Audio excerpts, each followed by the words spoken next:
And before the winner is announced, please welcome Larissa Hale, representing sponsors Business in the Community. And the winner is Stroock Stroock Lavan. Congratulations. Police can only stop and detain a person for as long as it takes to confirm or dispel reasonable suspicion that the person has committed a crime. However, NYPD officers routinely prolonged stops without cause, taking individuals' identifications and searching vast electronic databases for open warrants or other unrelated information to trawl for potential arrests. To combat this new iteration of stop and frisk, which disproportionately impacts the community of colour, Stroock, alongside the Legal Aid Society and Handley, Farah and Anderson, represented 7 Black and Latino men subject to these unconstitutional stops, recognising the outcome could transform policing in the city. So the first thing I wanted to ask you is, what was the primary legal device that you used? So, Richard, thank you. The way we decided to tackle this strategically, and again, I'm very happy that you mentioned the Legal Aid Society and Handley, Farah, and Anderson, because they were very close partners with ours. And in a project like this, the only way to go about it effectively when you're challenging a systemic, municipal-wide, system-wide problem is as a team. We decided to go at this problem through litigation. The way that we ultimately landed in going about this is a class action litigation brought in federal court in New York. And while the litigation was on behalf of 7 Black and Latino men, as you mentioned, the goal here and the remedy that we sought was not only for our 7 individual clients that we were representing, but we specifically sought remedies that would result in system-wide change in how policing is performed and conducted in the city. So the remedy that we sought in the litigation was really a very important focus of ours, both in the course at the outset, in the course of the litigation, and then ultimately in the course of what was a very favorable settlement. And given that people are usually off guard and distressed when they're stopped by the police, and how did you overcome the discovery challenges? Very difficult. This was one of the most significant challenges we had. As you probably, many of you can imagine, in a traditional stop and frisk situation, you might have video footage of the individual who was impacted. The victim will know what's happening because it's happening right in front of them. But in this case, so much happens outside of the view of anybody other than the police officer and the police department.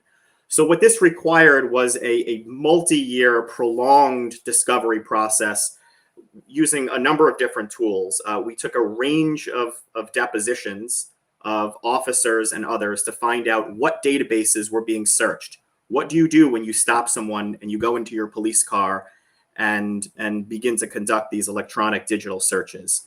And then after learning what the databases were, there was the additional challenge of finding out, how do these databases work? How do the police officers use them? What do they contain? What don't they contain? The figuring out which databases were being searched, how they were being misused, in what contexts, was a very significant discovery challenge, and I would say it was one of the more cumbersome and time-intensive aspects of the case. But it proved to be critical for us, because what we learned from that is what directly resulted in the systemic change that we ultimately arrived at in settlement. So how did you build the wider awareness of the problem and your solution? Because there's a lot of, New York City is a very busy place, and, you have an attention span that's quite short, I suspect, in a lot of these things. So how did you build that wider awareness? I think we had a couple of advantages, Richard, to start with. I think number one, in New York City specifically, and it also is much broader across the region and across the country in the United States, stop and frisk is a familiar concept to people. And this is an issue of traditional stop and frisk, where you stop someone and conduct a physical frisk, is an issue that gained widespread attention over a number of fairly recent years.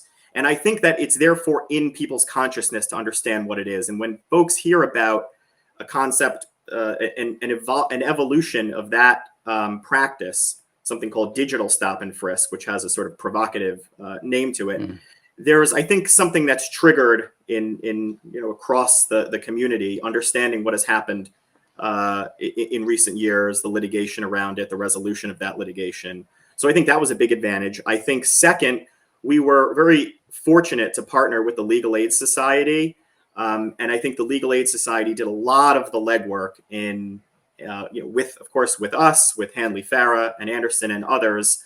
But you have to have public interest organizations and not just law firms partnering with you to make sure the community understands what is at stake, how widespread the problem is, what the potential solutions are, the extent to which it impacts communities of color versus others. So it really was, I think, a combination of it being a familiar concept to start with and a very close collaboration with some of the premier organizations, Legal Aid Society specifically here, bringing this really to the fore. Just the final question is, as I mentioned, there's a landmark settlement which is transforming policing, but how are you going to be monitoring the effectiveness of that settlement? It's a really good question, and it is very difficult, I think, to monitor it. This is something that we've been talking about with Legal Aid, with Hanley Farah. I think that there's a couple of different ways to go about it. One is we have been and we will be tracking the data that are publicly available with respect to stops, frisks, and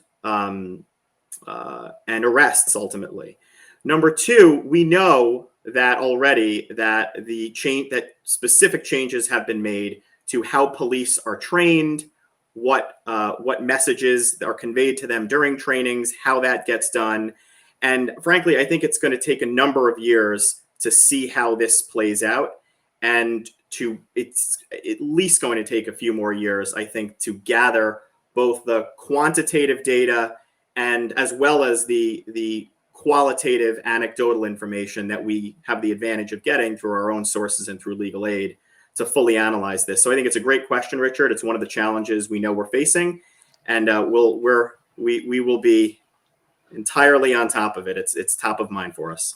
Fantastic. Well, I think we're probably better bring it to a close in terms of thank you for being so helpful in your responses. And I think everybody to change something as entrenched as culture within the NYPD is no mean feat. So congratulations on that. And thank you, Richard. And if I just may say, just finally, that I think the recognition that you give to all of these firms, and every nominee is doing phenomenal work and is deserving of recognition, but this ought to inspire all of the nominees, the participants, and everyone watching this afterward to see what they can do in the future to do similar work. So the work you're doing, Richard, and your teams are doing are really going to inspire, I think, the next projects that are meriting recognition in future years. So thank you.